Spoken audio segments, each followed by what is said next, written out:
بحمدی تعالی و بکرم مصطفیٰ صلی اللہ تعالی علیہ وسلم آج کی شب میں قرآن عظیم کے 8.5 پارے مکمل ہو چکے ہیں۔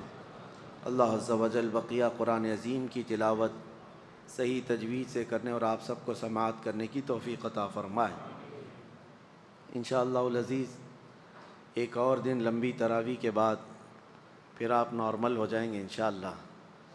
1.5 پارے کی جو تلاوت ہو رہی ہے، لیکن ایک بات یاد رکھیں، یہ صرف کھڑا ہونا رمضان کی برکت ہے۔ سال بھر اتنی لمبی تلاوت نہ سننے کا موقع ملتا ہے نہ پڑھنے کا موقع ملتا ہے۔ اگر عشاء میں یا فجر میں بھی امام تھوڑی لمبی قرأت کر دیا تو لوگ چلانے لگ جاتے ہیں، اور پھر ان سے تنبیہاً کہا جاتا ہے کہ تھوڑا پیچھے والوں کا خیال کر لیا جائے۔ یہ رمضان کی برکت ہے، اللہ تبارک و تعالی اس کی برکت سے ہمیں اتنی دیر کھڑے ہونے کی توفیق دیتا ہے۔ ایک بزرگ نے فرمایا، میں تفسیر کی طرف آتا ہوں، 2 آیتیں ہیں۔ مغرب کی نماز میں امام صاحب نے تھوڑی لمبی قرأت کر دی، تو جو اتفاق ایسا تھا کہ جو شہر کے حاکم تھے، گورنر صاحب تھے، یہ بغداد کی بات ہے، وہ نماز میں تھے پیچھے، تو لمبی قرأت بھاری پڑ گئی نیتا جی کو، تو انہوں نے سلام پھیرنے کے بعد، عربی جانتے تھے، کہا کہ کون سی نماز اتنی لمبی پڑھا دیتے ہو آپ، لوگوں کے کام کاج رہتے ہیں۔ تو امام صاحب نے معافی طلب کر لی، کہا کہ ٹھیک ہے ہلکی قرأت کروں گا۔ وہ حاکم وقت جو تھے وہ اس وقت وہیں پر تھے، عشاء کی نماز کا وقت ہوا، امام صاحب نے پہلی رکعت میں 1 آیت، دوسری رکعت میں 1 آیت پڑھی، عشاء میں آیت پڑھی 22ویں پارے کی، جو سورۃ الاحزاب کی آخری آیتوں میں سے، وَقَالُوا رَبَّنَا إِنَّا أَطَعْنَا سَادَتَنَا وَكُبَرَاءَنَا فَأَضَلُّونَا السَّبِيلَ، رکوع کر دیا۔ دوسری آیت تھی رَبَّنَا آتِهِمْ ضِعْفَيْنِ مِنَ الْعَذَابِ وَالْعَنْهُمْ لَعْنًا كَبِيرًا، رکوع کر لیا۔ آپ کو نہیں سمجھ میں آئے گا، جو نماز پڑھنے والے تھے وہ اہل عرب تھے، وہ جانتے تھے۔ پہلی رکعت میں امام صاحب نے ایک آیت پڑھی، جس کا مطلب یہ تھا، قرآن میں ہے، پچھلے زمانے کی ایک قوم کا ذکر ہے کہ ان کو جب پکڑا جائے گا قیامت کے دن تو وہ کہیں گے، اے ہمارے رب، ہمارے بڑوں کی ہم نے پیروی کی، انہوں نے ہمیں گمراہ کر دیا، ہمارے بڑے حاکموں کی ہم نے پیروی کی، انہوں نے ہمیں گمراہ کر دیا۔ اللہ اکبر۔ دوسری رکعت میں دوسری آیت تھی اس کے بعد، ربنا آتِہم ضِعْفَيْنِ مِنَ الْعَذَابِ وَالْعَنْهُمْ لَعْنًا كَبِيرًا، اے ہمارے رب ان بڑوں کو تو ڈبل عذاب دے اور خوب لعنت بھیج۔ اللہ اکبر۔ یہ جنہوں نے نماز پڑھی انہیں تو پتہ تھا۔ سلام پھیرنے کے بعد حاکم وقت نے کہا، امام صاحب پہلے جیسے پڑھتے تھے ویسے ہی پڑھو، ورنہ ہر رکعت میں بد دعا حاکموں کو ہی ہوتی رہے گی۔ بہرحال ایک عمدہ نفیس بات تھی، میں نے آپ کے سامنے ذکر کیا۔ ہم نے آج تلاوت کیا ہے سورۃ الاعراف۔ سورۃ الاعراف اور سورہ انعام کا کچھ حصہ 8ویں پارے میں۔ اعراف جو ہے ایک جگہ کا نام ہے، جس کے نام سے پوری سورہ ہو گئی۔ جنت اور دوزخ کے بیچ میں ایک جگہ ہے جس کو اعراف کہا گیا ہے، اور ان کا تذکرہ آیا ہے، منادا اصحاب الاعراف، اعراف والے پکاریں گے، جنتیوں کو بھی پکاریں گے، جہنمیوں کو بھی۔ وہاں پر اس سورہ میں دونوں لوگوں کا ذکر ہے۔ پہلے جنتی لوگ آواز دے کر بلائیں گے، ونادا اصحاب الجنت اصحاب النار، یعنی جنت والے جو ہے دوزخ والوں کو پکار کر کے کہیں گے کیا، ان قد وجدنا ربنا حقا وعدنا حقا فهل وجدتم ما وعد ربكم حقا۔ جنت والے یہ کہیں گے، ہمارے رب نے ہم سے جو وعدہ کیا تھا وہ تو پورا کر دیا، ہمیں جنت دے دیا، تمہارا خدا جو تم سے وعدہ کیا تھا کیا تم نے بھی وہ وعدہ پورا دیکھ لیا؟ جہنمیوں کو پکار کر کہیں گے، کون؟ جنتی۔ اور اس دن جنت میں جانے والے یہ پکاریں گے، اللہ نے ہمارے ساتھ جو وعدہ کیا تھا جنت دینے کا وہ ہمیں پورا کر کے دکھایا۔ تو دوزخی سنیں گے جنتیوں کی باتیں، اور وہ کیا کہیں گے؟ وَنَادَى أَصْحَابُ النَّارِ أَصْحَابَ الْجَنَّةِ أَنْ أَفِيضُوا عَلَيْنَا مِنَ الْمَاءِ أَوْ مِمَّا رَزَقَكُمُ اللَّهُ، کہیں گے اے جنتیو، ہمارے اوپر بھی وہ تھوڑا سا پانی دے دو جو تم پی رہے ہو، یا جس کو اللہ تبارک و تعالیٰ نے تمہیں جو رزق دیا ہے اس میں سے ہمیں بھی کچھ دے دو جنت کے۔ کہیں گے ان اللہ حرمہما علی الکافرین، پھر جنتی کہیں گے یہ جنت کی نعمتیں کافروں پر حرام ہیں، اللہ نہیں دے گا۔ تو جنتیوں کا اور دوزخیوں کا جو مکالمہ ہے وہ اس سورہ میں بیان کیا گیا ہے۔ عزیزان گرامی وقار، یہ بیان کرنا آسان ہے، ہمارا اور آپ کا شمار کس میں ہے یہ اسی دن پتہ چلے گا، اسی دن پتہ چلے گا۔ اسی لیے میں کہتا ہوں قیامت کے دن جس کے نام کا یہ اعلان ہو گیا کہ فلاں کا بیٹا جنت میں جا رہا ہے، اس سے بڑی خوشی اس کے لیے کیا ہو سکتی ہے؟ اسے پروانہ مل گیا۔ ہم نے سنا ہے یہاں پر لوگ امریکن ایمبیسی کے پاس بہت بھیڑ لگائے رہتے ہیں، اور جب کسی کا ویزا گرانٹ ہوتا ہے تو باہر سنا ہے اس کے پٹاخے اڑتے ہیں، اچھل کود ہوتا ہے، ایسا لگتا ہے اس کو جنت میں جا رہا ہے۔ اور ایک بار دیکھا بھی سڑک پر پورے رشتہ دار سب پٹاخے اڑا رہے، ایسا لگ رہا ہے کہ بہت بڑی نعمت اس کو مل گئی۔ آپ بھی جا کر یہ مشاہدہ کر سکتے ہیں، جس کو ویزا ملتا ہے یہ ان لوگوں کے لیے ہے جن کے لیے دنیا جنت ہے۔ اب آپ اندازہ کریں جائے گا تو کیا ہوگا، تھوڑا سا سیٹل ہونے کی کوشش کرے گا، اس سے زیادہ کیا ہے۔ تو جب قیامت کے دن جس کو ہمیشہ کی جنت سنائی جا رہی ہوگی، اس کی خوشیوں کا ٹھکانہ کہاں ہے، وہ کتنا خوش ہوگا اس دن۔ اللہ کریم ہمیں جنتیوں میں شمار فرمائے۔ میرے عزیزو، اسی سورۃ الاعراف میں اللہ تعالیٰ نے خلق آدم یعنی حضرت آدم علیہ السلام کی پیدائش کا ذکر بھی فرمایا۔ اللہ تعالیٰ فرماتا ہے ثم خلقناکم ثم صورناکم وَلَقَدْ خَلَقْنَاكُمْ ثُمَّ صَوَّرْنَاكُمْ، ہم نے تم کو پیدا کیا اور بہترین صورت دی، آدم علیہ السلام کو پیدا کیا۔ ثُمَّ قُلْنَا لِلْمَلَائِكَةِ اسْجُدُوا لِآدَمَ، پھر ہم نے تمام فرشتوں سے کہا آدم کو سجدہ کرو، فَسَجَدُوا إِلَّا إِبْلِيسَ، سبوں نے سجدہ کیا سوائے ابلیس کے۔ یہ واقعہ بارہا آپ نے سنا۔ آدم علیہ السلام کو اللہ تعالیٰ نے کیسے پیدا کیا، ایک ترتیب ہے اس میں۔ زمین کی مختلف جگہوں کی مٹی اٹھائی گئی، ہر جگہ کی مٹی اٹھائی گئی اور گوندھا گیا، اور اس کو جنتی پانی سے گوندا گیا، اور پھر اس کو جو شکل دی وہ اللہ تعالیٰ کی مرضی سے۔ انسان کی جو شکل ہے وہ کسی اور کو نہیں دی گئی ہے۔ اچھا ایک بات میں آپ کو بہت نقطے کی بتاؤں، یہ جو شکل ہے نا ہماری، آپ کی، میری، سارے انسانوں کی، دوزخیوں کو جب ڈالا جائے گا دوزخ میں اس شکل کے ساتھ نہیں ڈالا جائے گا، یہ شکل اللہ کو پسند ہے۔ آپ کو میں بتاؤں اس شکل کے ساتھ کوئی بھی جہنم میں نہیں جائے گا، جہنمی کی شکل ہی الگ ہے۔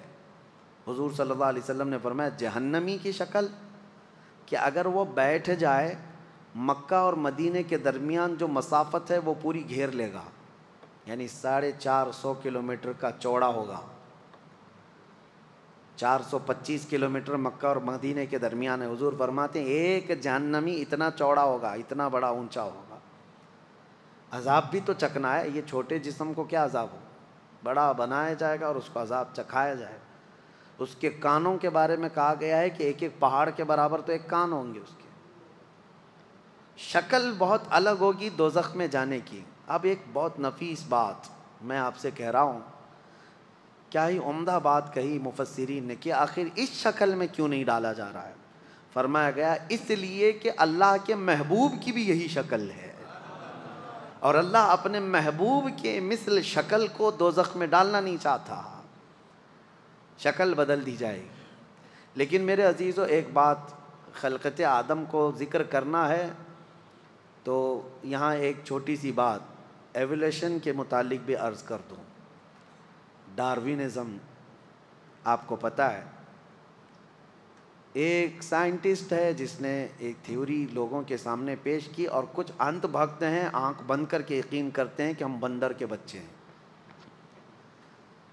ہاں، ترقی کرتے کرتے اب یہ انسان ہو گئے، اور اس پر ان کا ایسا یقین ہے کہ پہلے جو تھے بندر تھے، اور بندر سے پیدا ہو کر کے، یہ پڑھا ہوگا نا اپنے سائنس میں، تاریخ میں، ہسٹری میں کہیں تو پڑھا ہوگا، ڈاروین کا نظریہ۔ ڈاروین کتنے سال پرانا ہے، لیکن اس کے نظریے کو آج پوری دنیا میں پھیلا دیا گیا۔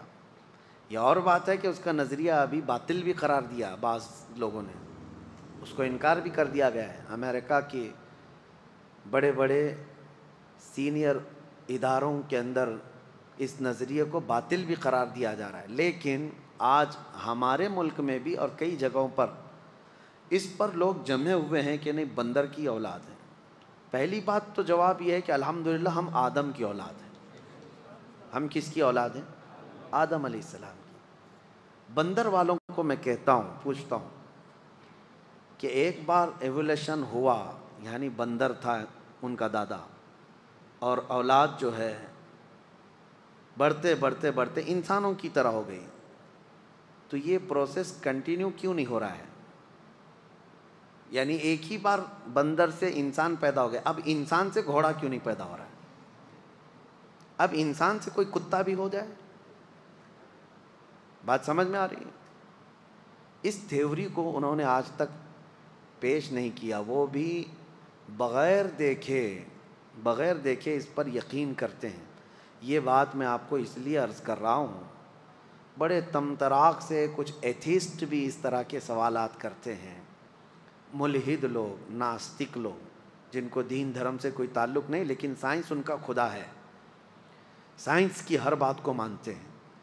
سائنس نے ان کو کہا ہے، یا ایک سائنٹسٹ نے کہا ہے کہ بندر کی تھے پہلے تمہارے پروج، اور بڑھتے بڑھتے پھر یہ انسان کی شکل ہو گئی، دم غائب ہو گئی، یا پھر جیسے جیسے یہ ترقی یافتہ بندر ہے ان کے نظریے کے مطابق۔ نہ انہوں نے یہ ہوتے ہوئے دیکھا، ایولیشن ہوتے ہوئے دیکھا ہے، بندر سے یہ ہوتے ہوئے دیکھا، لیکن کسی کی بات مان رہے ہیں۔ ان ظالموں سے میں یہ پوچھتا ہوں، تم بھی آنکھ بند کر کے ایک سائنسدان کی بات کو مان لیتے ہو، اور پھر ہم سے پوچھتے ہو کہ جنت اور دوزخ کہاں ہے اور اللہ کہاں ہے؟ ہم نے بھی محمد الرسول اللہ کی بات آنکھ بند کر کے تسلیم کی۔ فرق کیا ہے؟ ہمارے اوپر وہ یہ بلیم کرتے ہیں کہ انہوں نے، مسلمانوں نے کچھ دیکھا نہیں، جنت دیکھا نہیں، دوزخ دیکھا نہیں، لیکن مان رہے ہیں۔ تم نے کون سے تمہارے پروجوں کو دیکھا کہ بندر تھے؟ نہیں دیکھا، لیکن مان رہے ہیں۔ بہت سارے نظریے ایسے ہیں۔ ابھی آپ سے میں سوال کرتا ہوں، دنیا اسکوائر ہے یا گول ہے؟ پرتھوی، زمین گول ہے؟ سب مانتے ہیں۔ کون کون جا کر دیکھا ہے؟ دیکھا کوئی نہیں ہے، لیکن مان رہے ہیں۔ جنہوں نے دیکھا وہ سائنسدان لوگ ہیں، یا انہوں نے سیٹلائٹ کے ذریعے سے مشاہدہ کیا اور دنیا کو یہ بتایا کہ زمین راؤنڈ ہے، گول ہے۔ اب اس کی بات پر یقین ہے، اس کے آلے پر، اس کی مشین پر یقین ہے، باقی پریکٹیکلی دیکھنے کے لیے ابھی کچھ ہے نہیں ہمارے پاس، کہاں جا کر کے دیکھیں گے کہ راؤنڈ ہے کہ اسکوائر ہے، کیسی ہے، لیکن مان رہے ہیں آپ۔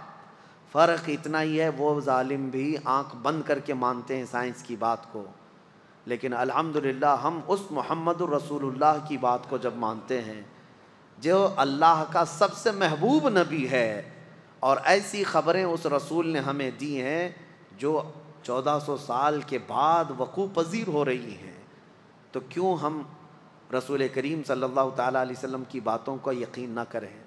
میرے عزیزو، بہت ساری باتیں ہیں، میں یہاں پر آپ کو رک کر کے اسی لیے عرض کر رہا ہوں کہ بندر کی اولاد ہونا کبھی یہ ثابت نہیں کر سکتے۔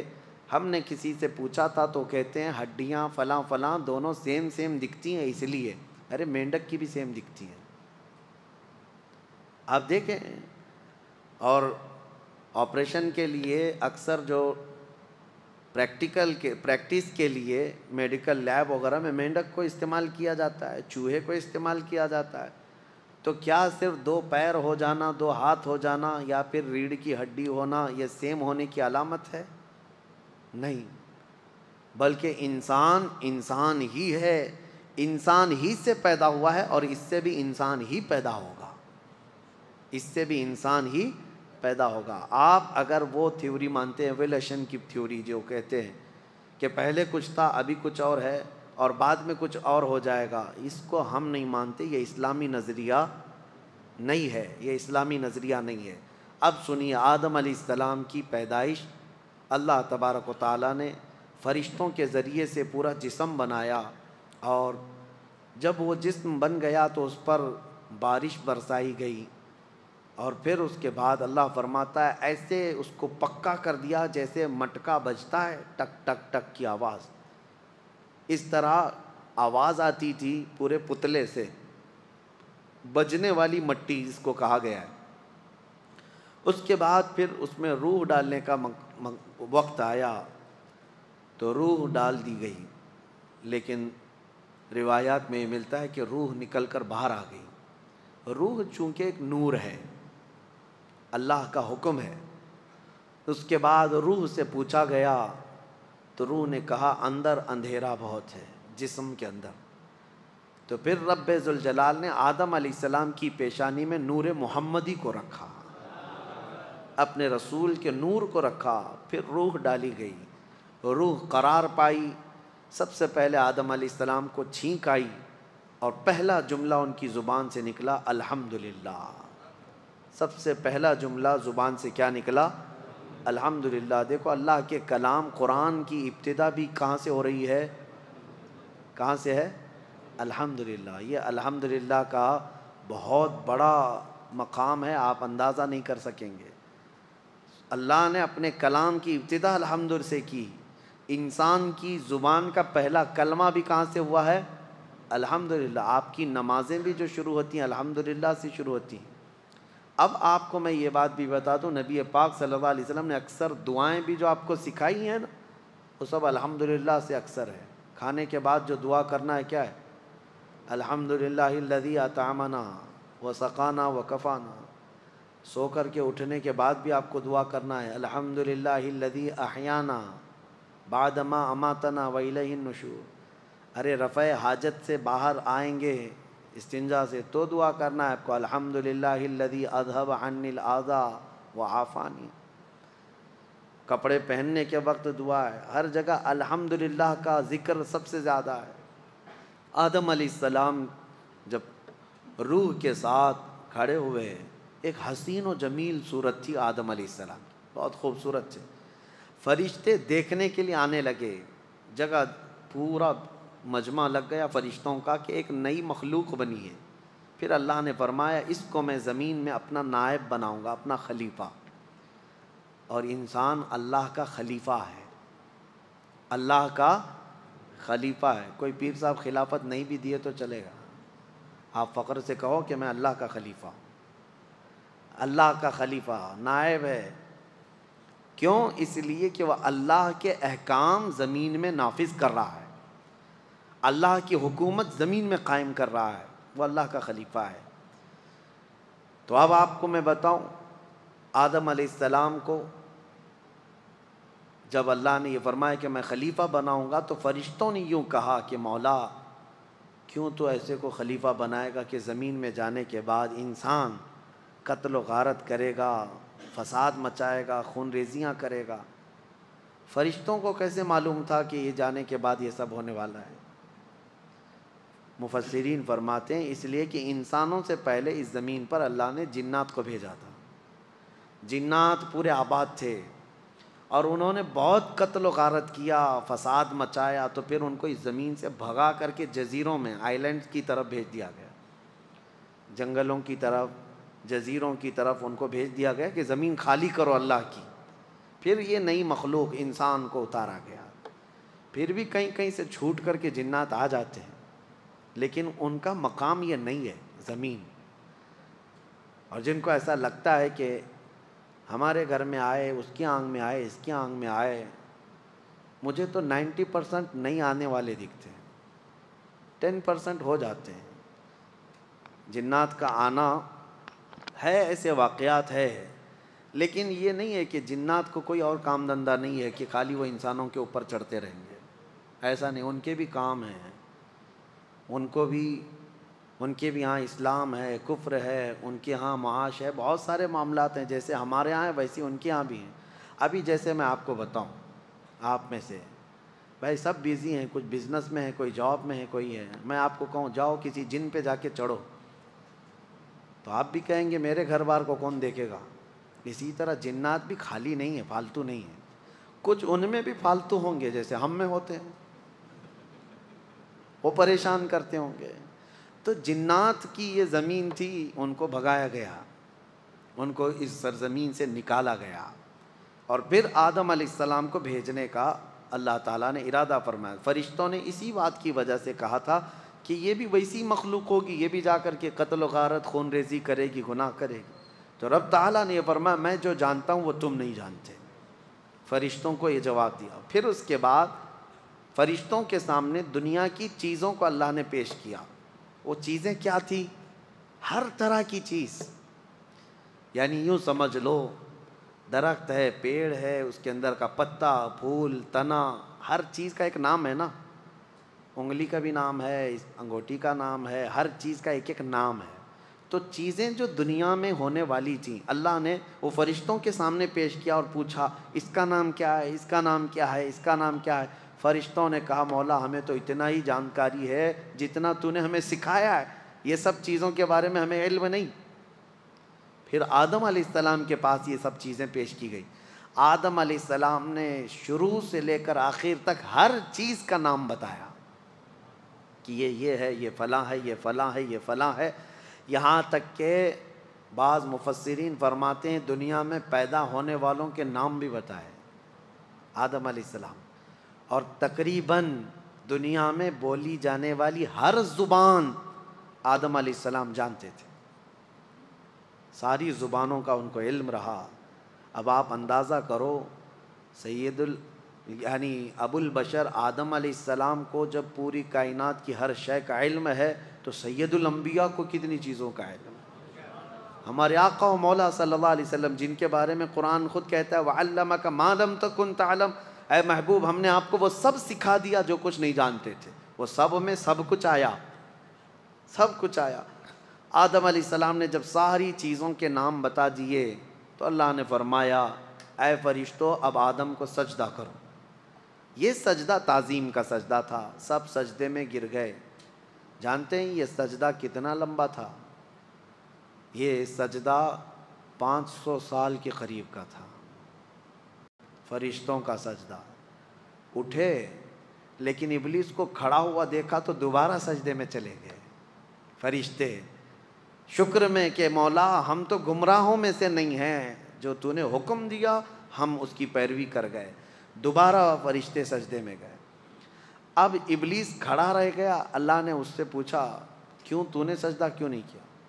اس نے جواب میں کہا انا خیر منہ، میں اس سے بہتر ہوں آدم سے، مجھے تو نے آگ سے بنایا اور اس کو مٹی سے بنایا، آگ اوپر ہوتی ہے مٹی نیچے ہوتی ہے۔ تو یہ جو چیزیں ہیں غرور اور انا شیطان کو تباہ کر دیا۔ اللہ نے فرمایا تو نے جو تکبر کیا جس کی وجہ سے ہمیشہ کے لیے تجھے مردود قرار دیا جاتا ہے، تو نکل جا۔ ابلیس کا نام عزازیل ہے، عزازیل، اس کو معلم الملائکہ کہا جاتا ہے، فرشتوں کا استاد کہا جاتا ہے۔ اس نے عبادت اتنی کی ہے کہ اس کے سجدے اگر روئے زمین پر پھیلا دیے جائیں تو ایک رائی کے دانے کے برابر بھی جگہ باقی نہیں ہوگی، اتنے سجدے ہیں ابلیس کے، لیکن سب ختم کر دیے گئے۔ نبی کی حرمت اور نبی کی عظمت کا انکار شیطان بنا دیتا ہے۔ آج بھی میں آپ کو بتا دوں ابلیس شیطان اللہ کا انکاری نہیں ہے، وہ اللہ کو مانتا ہے، وہ اللہ کی عبادت بھی کرتا تھا، لیکن انکاری کس کا تھا؟ آدم علیہ السلام، نبی کا۔ تو آپ اندازہ کریں نبی سے جس کو بغض ہے وہ ابلیس کی ذریت میں سے آتا ہے، نبی سے جس کو تکلیف ہے وہ ابلیس کی خصلتوں میں سے ہے۔ بہت سارے لوگ آج یہ کہتے ہیں ہم تو موحد ہیں، توحید توحید توحید، یعنی اللہ کی طرف، عبادت کی طرف ہم سب جو ہے بہت ایکٹیو ہیں، اور پھر وہ کہتے ہیں باقی یہ سب قبر پجوے ہیں، ہاں باقی سب بدعتی ہیں، شرک کرنے والے ہیں. اور یہ کہتے کہتے ہمیں تانا دیتے دیتے وہ نبیوں کی بھی گستاخی کر گئے، صحابہ اولیاء تابعین سب کی گستاخی کرنے لگ گئے. اللہ کو ایک ہم بھی مانتے ہیں، اللہ کی عبادت ہم بھی کرتے ہیں، ایاک نعبد و ایاک نستعین پر ہم مکمل عمل کرتے ہیں. لیکن ایک بات میں آپ کو بتا دوں، چند دنوں قبل بھی میں نے ایک اپنے بیان میں عرض کیا تھا کہ ہمارے اوپر ایک بہت بڑا الزام ہے کہ یہ یعنی قبروں کی پرستش کرتے ہیں یا رسول کو بڑھا کر اللہ کے برابر کرتے ہیں. غلط بات ہے. ایک جانکار آدمی جو دانشور کہے جاتے تھے، اس بڑے آدمی نے ایک جھوٹا شعر اعلیٰ حضرت کی طرف منسوب کر دیا. یوں کہا کہ دیکھو مولانا احمد رضا خان صاحب یہ کہتے ہیں وہی جو مستوی عرش تھا خدا ہو کر، اتر پڑا ہے مدینے میں وہ مصطفیٰ ہو کر.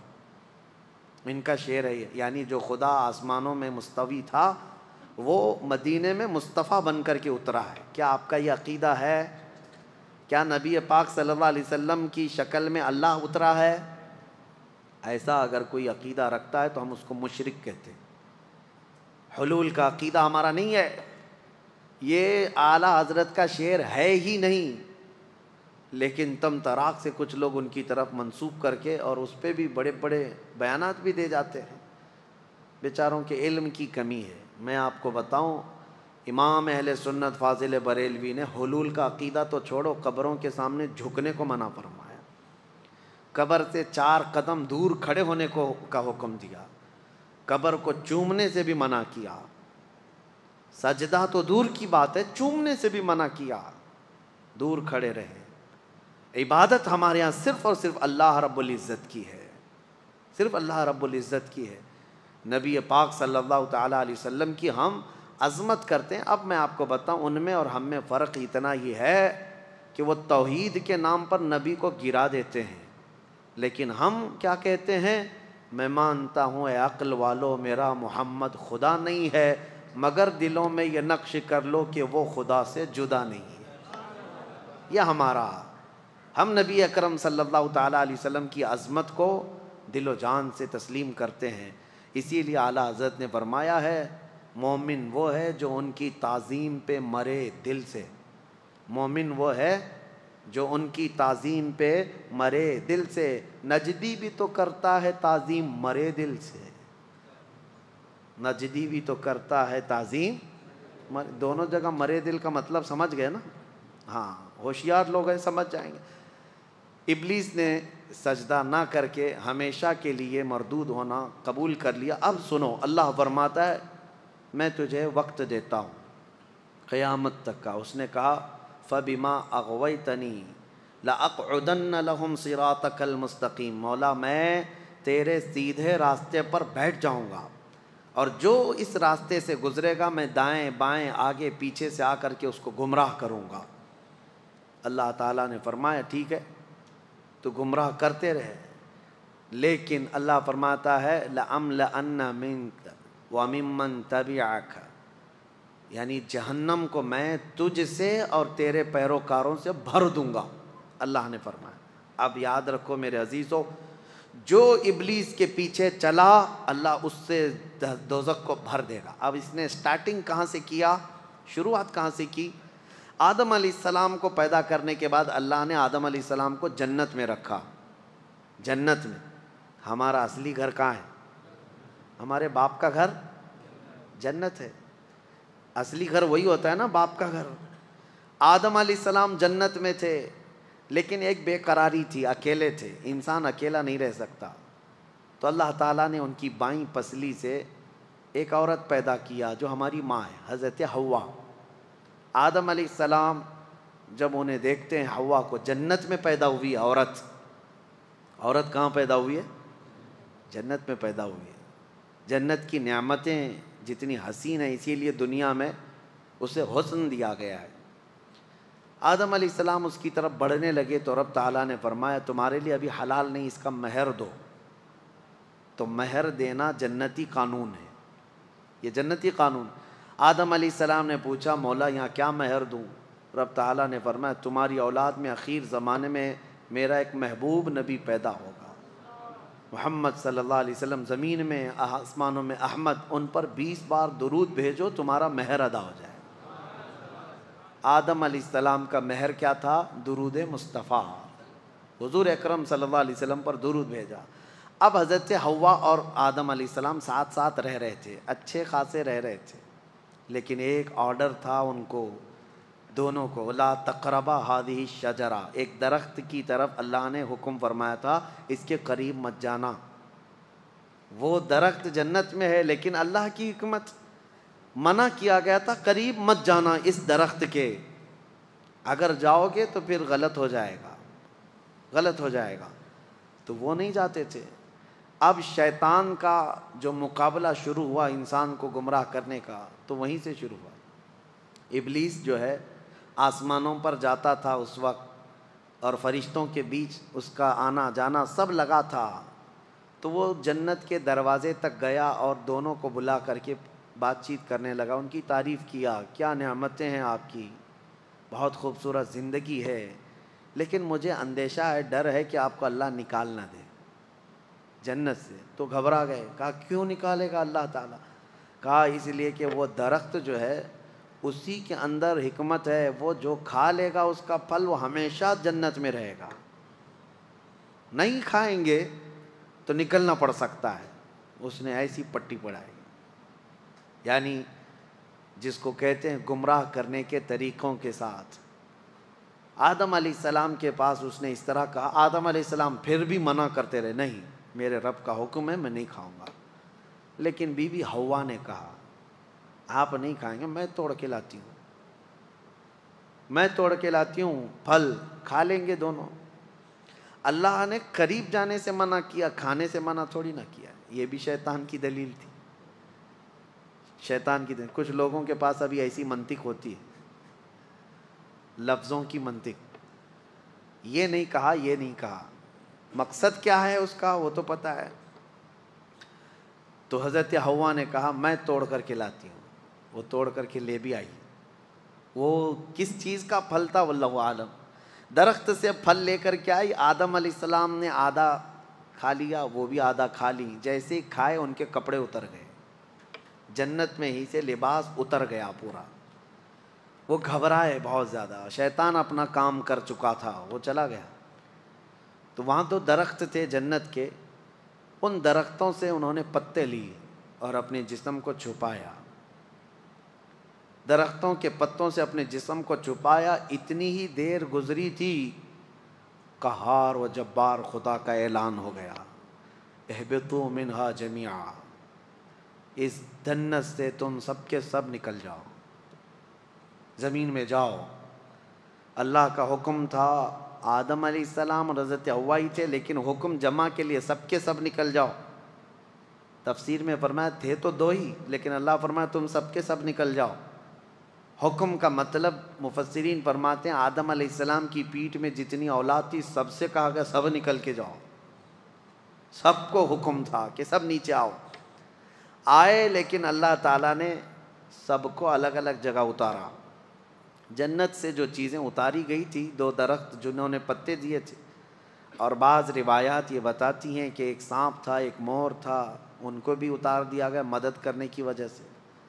یہ بڑے خوبصورت جانور تھے، ان کو بھی سزا کے طور پر اتار دیا گیا، سب کو الگ الگ۔ حضرت بی بی حوا کو جدہ میں، جو سعودی عرب کا ایک شہر ہے، جدہ کا مطلب جانتے ہیں آپ؟ عربی میں دادی کو کہتے ہیں، ورڈ کا جو میننگ ہے جدہ کا مطلب دادی، شہر کا نام ہی دادی ہے کیونکہ پوری دنیا کی دادی وہاں اتری تھی۔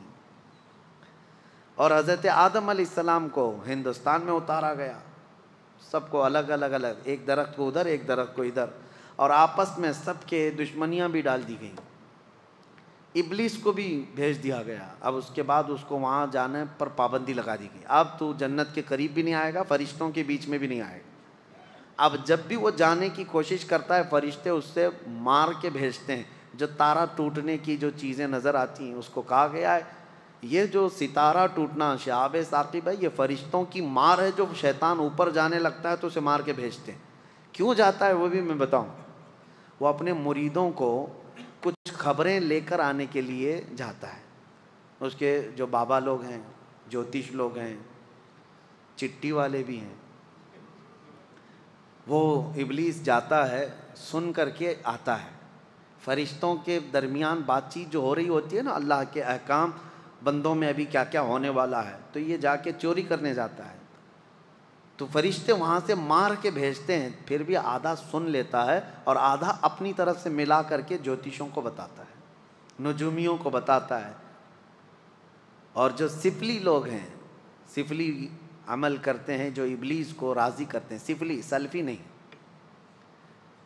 سلفی ایک الگ چیز ہے, سیلفی بھی نہیں. سیلفی ایک موبائل کی چیز ہے اور سلفی ایک جماعت ہے. اہل حدیث حضرات اپنے آپ کو سلفی کہتے ہیں, میں سفلی بول رہا ہوں. ہاں, سب میں تھوڑا تھوڑا سا فرق ہے. تو سفلی جو شیطان کو راضی کرنے کے لیے گندی گندی چیزیں کرتے ہیں ان کو لا کر کے خبریں دیتا ہے. تو ابلیس کا جانا آنا اس وقت سے بند کر دیا گیا تھا. اب آدم علیہ السلام اور حضرت حوا کی ملاقات نہیں ہوئی. کتنے سال تک؟ 350 سال تک. آدم علیہ السلام روتے رہے روتے رہے. سب سے زیادہ دنیا میں رونے والوں میں آدم علیہ السلام کا نام آتا ہے. سب سے زیادہ رونے والوں میں انبیاء میں حضرت آدم علیہ السلام, حضرت داؤد علیہ السلام. لیکن وہ اللہ کی یاد میں اور اپنی توبہ کے لیے روتے رہے. لیکن سارے نبیوں میں میرے مصطفیٰ کا رونا اور تھا. وہ کس لیے؟ وہ صرف اپنی غریب امت کے لیے. اللہ کیا جہنم اب بھی نہ سرد ہوگا, رو رو کے مصطفیٰ نے دریا بہا دیے. میرے آقا نے بھی رویا لیکن اپنی امت کے لیے. اب 350 سال کے بعد, اب میں اپنی بات سمیٹ رہا ہوں, 350 سال کے بعد آدم علیہ السلام کو ایک بات یاد آئی کہ جب ان کی روح ڈالی گئی تھی جسم میں تو آنکھیں جیسے کھلی, آسمان کے ہر دروازے پر, جنت کی ہر دیوار پر انہوں نے ایک نام دیکھا تھا, لا الہ الا اللہ.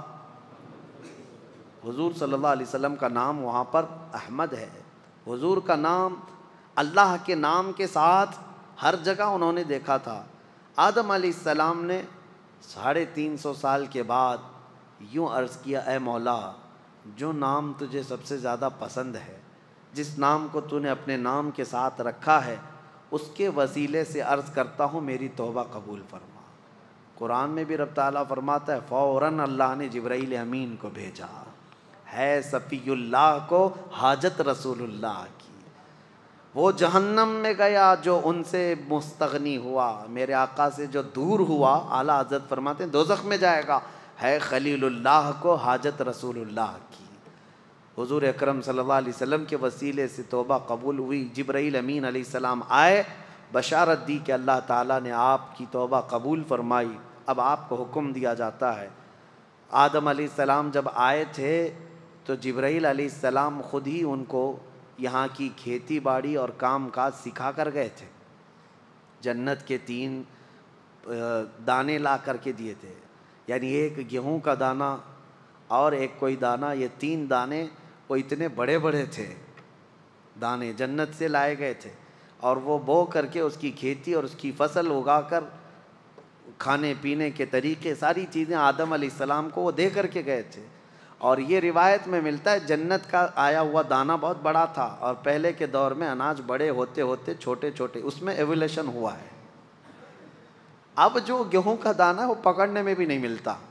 فرمایا گیا کہ جیسے جیسے انسانوں کے گناہ بڑھتے ہیں اناج گھٹتا جاتا ہے, یعنی ان چیزوں کی مقدار میں کمی آنے لگ جاتی ہے. یہ آخری دور میں گیہوں تو گیہوں, انسانوں کے قد بھی چھوٹے ہو جائیں گے.